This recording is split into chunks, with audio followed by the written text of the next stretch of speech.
Welcome to the Sage Life with Bill podcast. My name is Elise. I will be your guide this morning, just asking a few questions. I recently read Bill's book and was fascinated with the subject. I really wanted to learn more, so this is my opportunity as well as yours. So I hope you enjoyed the journey. So, Bill, you mentioned last week in your newsletter that you were deep in a hole, letting what you'd been studying realign your perceptions. So, what does that reflective process look like for you when you're like just chewing over a new spiritual idea? That's a great question. And as always, I'm going to throw you a loop here. I want to say something first. And one thing is, happy Sunday. You know, we use the word Sunday all the time. We don't think about it, but the word Sunday is sun and day, right? And I only bring this up because if the sun were to die or to burn out or stop sunning per se, within 24 hours, the earth would start getting very cold. And within a week, this whole thing would be over. So think about that. If the sun stopped burning within a week, this whole planet's dead. We're all dead, the whole thing. And I bring that up because I'm stuck on this concept that we're all just like we have cells in our bodies. Us as individuals are cells in this realm. And so we are all one body. We're all one body with each other.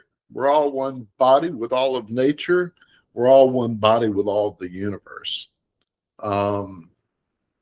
Even to the point where, if you think about it, every time we take a breath, we're breathing in air, which has got, I forgot all the gases, but it's got oxygen. I think it's oxygen, nitrogen, and then some other trace gases.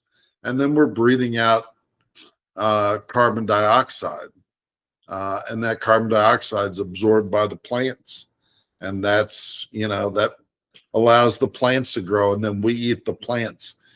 That is actually we don't think about it, but it's a living example of how we are completely, we can only go 3 minutes without air. And so if you think about that and how we are linked into this world, I just think it's an important concept. And then the other thing that I wanted to say this morning is thank you, Elise, for doing this podcast with me. And I appreciate it so much. And we'll talk about namaste later at the end. But the important part of this too, besides just thanking you, is that a spirit of gratitude is so important on the spiritual journey. Because gratitude sets your mindset, it sets your heart in the right place. And this lifetime can be very difficult, okay? It's got very many beautiful moments, but a lot of difficult moments also. But when we are grateful, we set our attitude in that we know that this is an adventure. It's like traveling. We come here for a specific period of time, for a specific lessons to learn, and to learn about how to master our divinity. And when we stay in gratitude, we understand, we realize the unfolding. And just staying in that, being patient. Edgar Casey says that there are 3 dimensions on this planet. time, space, and patience. And so when we are in gratitude, we're patient and we're allowing the unfolding. And also, I meant to say this, Edgar Casey says when we leave this lifetime, that the only one of those dimensions, time and space and patience, the only one of those dimensions that continues is patience. Time and space disappears. So anyway, those are my morning comments. And if you want to re-ask me that question, I'd be appreciative. I think that was a brilliant example of what you do when you go down a rabbit hole. I loved it. So I was asking what you meant last week in your newsletter when you said you'd been deep in a hole to realign your perceptions. And I wanted to know what your reflective process looks like. Like, what does that look like for you when you're chewing something over? Okay. Thank you. And that really that question segues into Christ consciousness, which I know we're going to talk about today. Because if you think of your whole collective body of thoughts, that is your consciousness. Okay. It's the way you perceive the world. And so when we're going to talk about Elise consciousness, that is your embodiment of all the beliefs you have and the ways that you look at the world, and then you look at Bill consciousness, then we look at Christ consciousness.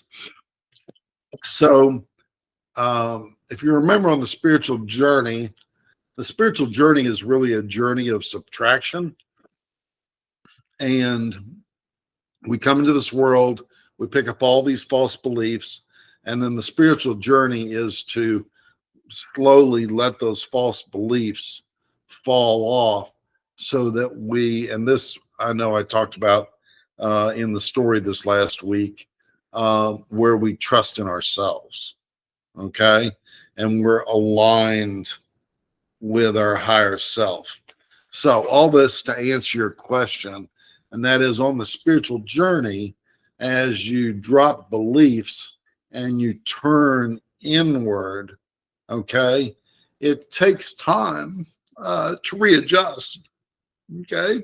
It's like, if you're taking a boat across the lake, I mean, you're headed in a certain direction. You just kind of ease your way into that, and it takes time to assimilate. And I love the word ruminate, because from the Latin it means to chew, right? To chew over. And when we ruminate on things over a period of time, we can see the truth or the falsehood in it. And if there's falsehood in it, then we release it. And if there's truth in it, then we take it in. And that's the slow change to consciousness. And when I say I go in a hole, I literally go in a hole. I turn my phone off, my ringer off, sometimes for days. I retreat, I step back. And retreating also means a treat is also, when we think about a treat, like, a piece of candy might be a treat. So I'm treating myself to some space to allow my consciousness to realign with my true purpose, with my soul purpose, with divine consciousness in the bigger field of consciousness. So that's what I mean when I'm going into a hole. And when I go into a hole, I kind of shut everything off, because that's what a hole is. You're kind of blacking everything out. You're getting away from everything. I think that's an amazing concept. I can't imagine turning my phone off for a couple of days. And I wonder how many of the people in our audience can just imagine doing that, even for a couple of hours? What a concept. Yeah. And that's the, I will say one of the keys on the spiritual journey is all of the prophets. They all step back from the world. Buddha sat under the whatever tree that was. Jesus would preach, and then he'd go up on the mountain and be quiet and pray. All the great thinkers, Walden Pond, who was that? Henry David Thoreau? I don't remember. All the great thinkers seek silence. And because the busyness of the world is beautiful sometimes. No, it is beautiful. But we're not of this world. We're of a bigger world. This is just a temporary layover for us. A beautiful layover, but a temporary layover. And so you have to step back from the world to see the world and to be able to connect with your higher self. And, I'm always going to plug my book, but my book is Awakening to Ourselves. And that is really what we have to do. We have to awaken. We all come in with a unique consciousness, a unique spirit, and we all have a specific, beautiful spiritual plan laid out for us. But if we don't stay aligned, if we don't step back from the world, if we don't stay aligned with our higher consciousness, we don't get our plan done. We just end up spinning our wheels down here. And so, yes, I'm going to be quiet now for a minute. For a minute. In your newsletter, you described the Christ consciousness, I have trouble saying that, consciousness, as the energetic thought pattern of Yeshua. For listeners who may not be familiar with that phrase, how would you explain Christ consciousness? What does that mean in simple terms? Okay. Well, when I was talking about consciousness earlier, consciousness, everything is energy. Okay. Everything is energy. So your conscious thought pattern is an energetic pattern. Okay. And this is going to probably throw a few people, but I truly believe this, and I use the word I use for Jesus is Yeshua, because that would have been the name that one of the names he would have been called when he was actually walking on this planet. But Yeshua,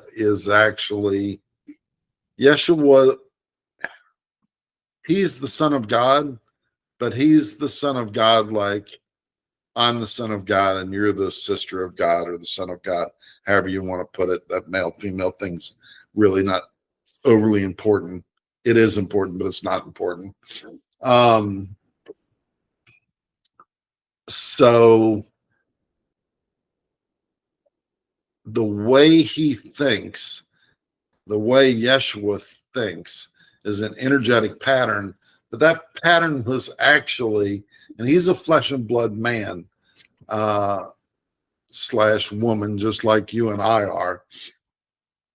And his consciousness was something that was actually created specifically for him to bring into the world. Okay. So he's a flesh and blood man that got a special consciousness because the universe realized, God, if you want to call it that, the consciousness field knew that the earth was basically, our humanity had gotten stuck and we were on the verge of destroying ourselves.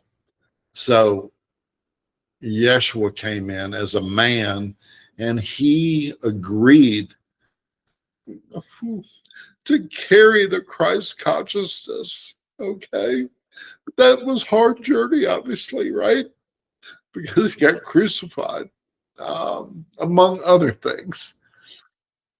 But that's what I mean by the energetic pattern of Christ consciousness. And then if you want to break that down, I mean, this is pretty standard stuff. If you study any of the Christ, Jesus, Yeshua stuff, is, he was big on forgiveness. He was big on non-judgment. He was big on loving your neighbor like yourself, right? And loving yourself and staying connected. He talked about the vine and the branches, realizing that we're connected to the overall consciousness of God all the time, because among other things, our bodies are animated by our spirits, and literally we have the Spirit of God inside of us. So we have all the attributes of the Spirit of God inside of us. So anyway, short question, big long answer. Yeah, well, that's the whole point, is to get big, long answers so people understand it, right? Yeah. It's a journey. It is a journey. Joshua says, I wished and still wish to invite you to believe in yourself. Wow. We struggle with that, don't we? We do. Oh, how does this idea of divinity rather than authority outside change the way we think about faith or spirituality today? I mean, I think the religions have brought about many beautiful things to the world, but religions have, and this is not just about religion, but I think we have to touch on this. But religions are made by man, and the goal of a religion is to point us to God. Okay. But unfortunately, because we are fallible, and I don't even know that you want to call it fallible, we have free will choice. Okay. And sometimes we make choices that are for ourselves and not for ourselves, like our ego selves. Okay. And make decisions that are not really loving toward ourselves and loving toward each other, as we seek to comfort ourselves or try to control our world or whatever it is that we're doing. Ask me the question again, because I had a final conclusion to that, please. So I was asking about how seeing divinity within ourselves rather than an authority outside ourselves change the way we think about faith or spirituality. Yeah. So what religion has taught us to do and is to look to our religion, to our church, for authority. But Jesus never wanted that. Yeshua never wanted that. Yeshua believed that you need to look into your own heart for authority, because if you really are connected with your true heart, you know the truth about everything. You think about this, you think about that we came from the field of God consciousness, okay?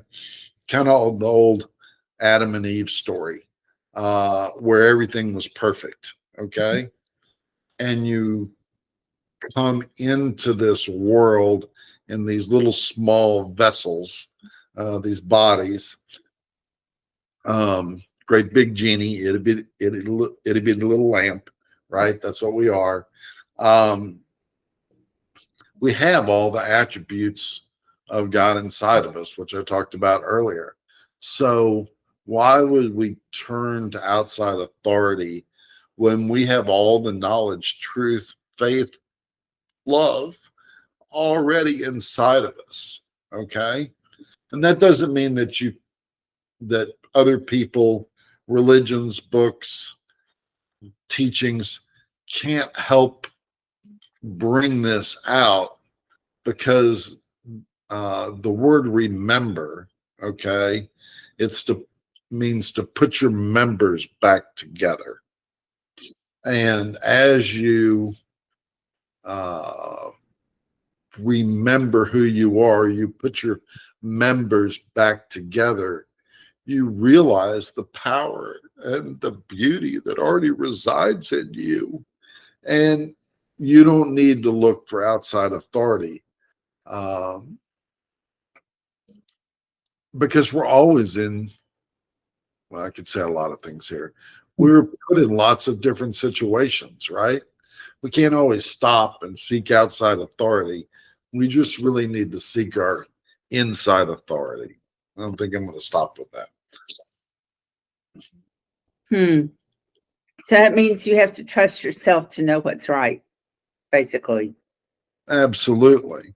And that doesn't mean that just happens instantaneously, because we conform to the world and we conform to these false beliefs. We have to defend ourselves and defend our honor. And, we've taken this world and drawn lines around it and say, this is our country and this is your country, and I can have this and you can't have that, and blah, blah, blah, blah, blah. I want to use the F word. It's terribly sad. But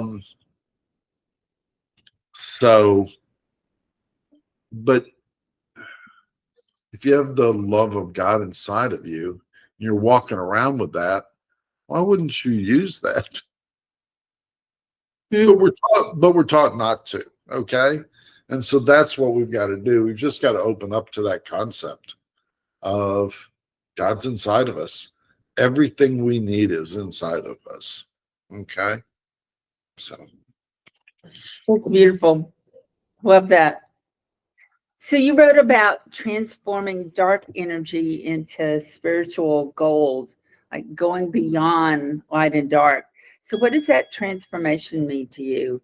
How does an ordinary person like me begin to practice that in our everyday lives? Well, I want to make this clear. I'm sure you know this because you read the story, but I want to make this clear to the listeners. My story last week was all quotes out of a book called The Yeshua Channeling. And it was such a powerful book. I probably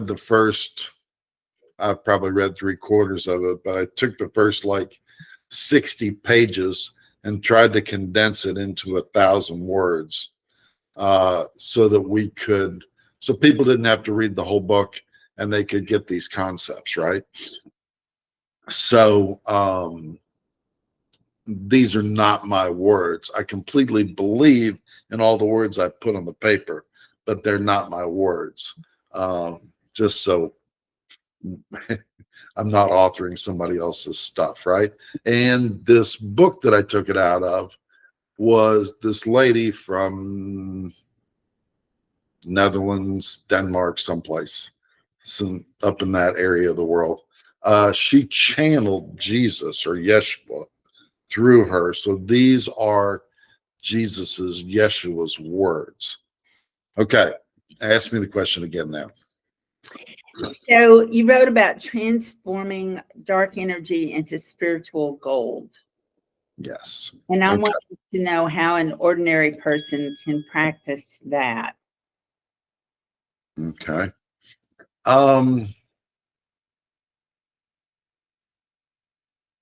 Let's see if we can just take a simple example. Here's a simple example.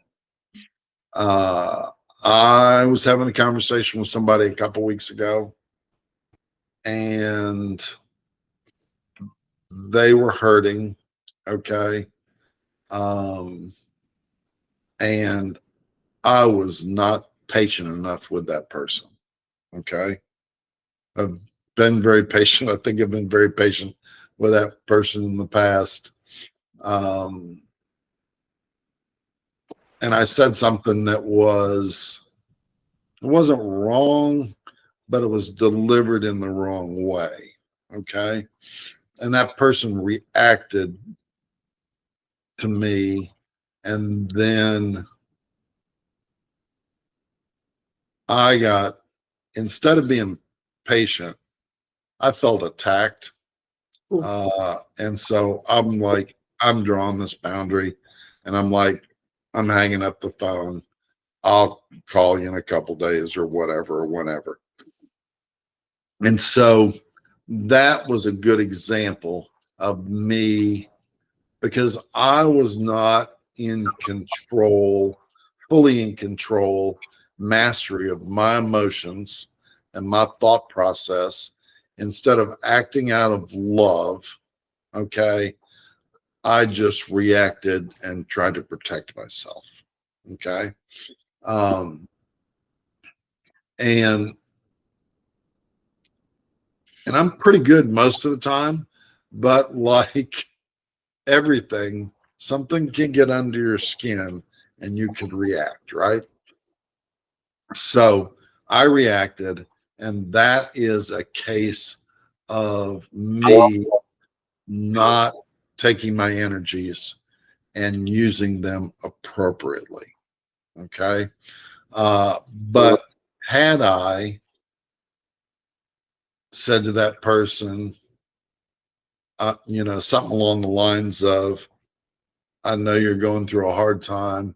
I understand that you're having a hard time, and I love you, and it's all going to be good, or something to that, as opposed to, I'm big into trying to act instead of react. And in that case, I reacted, but I would prefer to absorb the information, make a loving choice, and then act. And that doesn't always mean that you're not going to defend yourself and different things. But in that case, I was not turning my light into because see, we've got the light and the darkness, right? I can choose to act in love, or I can choose to act. And light and dark is very complicated, because we can talk about light and dark energy. We can talk about light and dark emotions. So this light dark thing, this duality, is interesting when you start playing with it. But it's in the everyday decisions that we make, especially with other people, that we turn the darkness into the light. Okay. And darkness is beautiful, because darkness is the chaotic energy. Okay. Light is the refined energy of darkness. And in the Bible and in Genesis, it says, God said, the world was dark, and then let there be light. Mm-hmm. So it all starts out of the darkness. So the darkness is not bad. And you know what? While I'm thinking about it, maybe we're going to take a break here in just a second, too. But Rumi, see if I can find this. I know I can. Rumi wrote a poem. It's called A Great Wagon. And Rumi, for everybody that doesn't know, Rumi, was a great Sufi poet and mystic. I'm not going to read all this poem, but I think let's read the first 6 lines or so. It's important. He says, out beyond ideas of wrongdoing and right doing, there is a field. I'll meet you there. When the soul lies down in that grass, the world is too full to talk about. ideas, language, even the phrase each other doesn't make any sense. The breeze at dawn has secrets to tell you. Don't go back to sleep. But this concept, when you're walking down the spiritual path, you'll get to a point where this duality of right and wrong starts to fall away. Because right and wrong is just a perspective that we have at any given point in time, right? Mm-hmm. Now, we can always choose to act in love or not love. That's not right or wrong. That is choosing to act with love or not love, okay? But the concept that you do something and I say that's wrong, that's judgment, okay? And Yeshua specifically said, before you judge somebody else, pull the log out of your own eye. So as you get comfortable with non-judgment, you will start to get comfortable with the duality of right and wrong and the duality that we live in this world. But in this world, one of the things in this book, and maybe it's in the story too, is one of the reasons that we've come into this world is we're an ever evolving consciousness, okay? And this consciousness is not just for us, it's for all of the universe. We are co-creating with God the whole universe, okay? And so it's important here on earth for us. The people here on earth, we're special people. We've chosen to separate from this beautiful field of God consciousness and come into a dense environment. And inside this dense environment, we are learning. We're light workers, okay? All of us are light workers. We're in different stages of our light working, okay? But we're all light workers. And the primary purpose is to learn how to use our divinity and to use the light and the dark to transform it into something that is always love. And that is probably our biggest mission here.